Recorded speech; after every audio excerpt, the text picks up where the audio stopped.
तबो न भइल हमार ले ले बाबे चैनी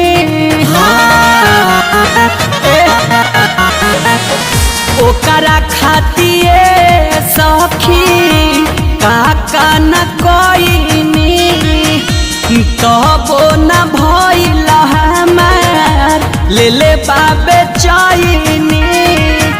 काम नहीं करे मती कुछु ना सोहाता दिलावा में दुखवा बाटे भारी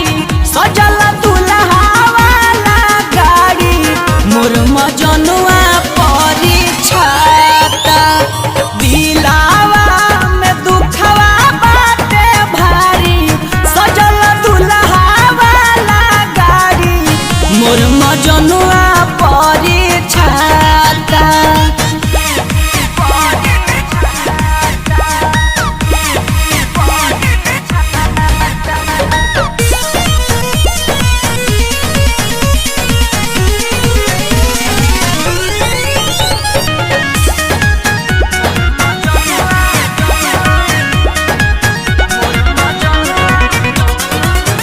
बाके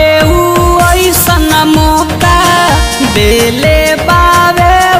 धोखा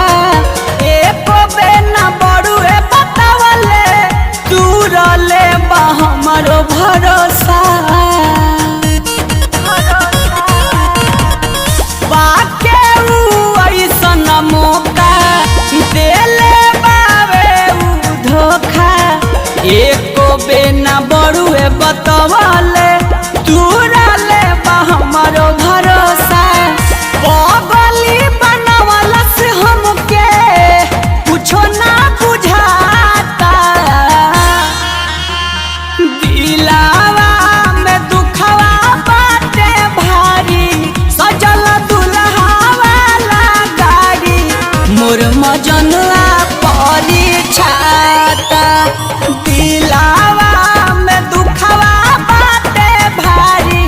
सजल दुल्हा वाला गाड़ी मोर मजनुआ परीक्षाता